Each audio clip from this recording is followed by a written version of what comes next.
En 2019, la población total de México alcanzó 125.930.560 personas y, de acuerdo con el INEGI, 65.131.385 son mujeres, lo que equivale al 52% de la población mexicana.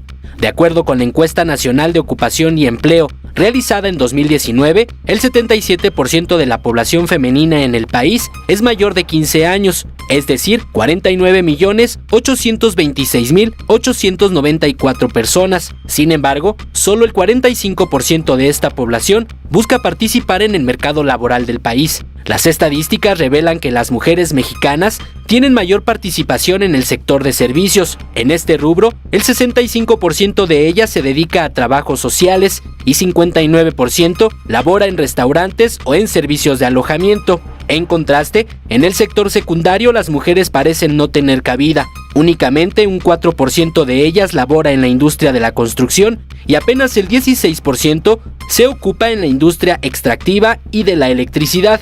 En el sector primario, las mujeres mexicanas también registran bajo acceso. Apenas un 12% labora en agricultura, ganadería, caza y pesca.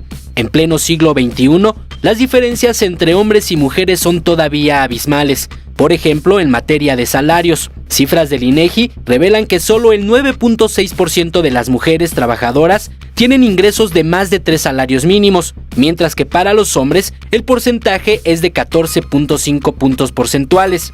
En el nivel corporativo, las diferencias también son muy notorias. En cargos gerenciales y administrativos, las mujeres obtienen un 35%, mientras que los hombres un 65%. Comités ejecutivos, únicamente el 8% de las mujeres tiene acceso a ello, y los hombres alcanzan el 92% en esta jerarquía.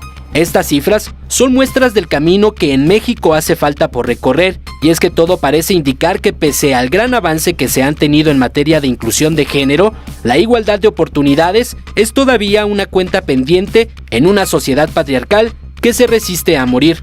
Eric Pinto, 21 Noticias.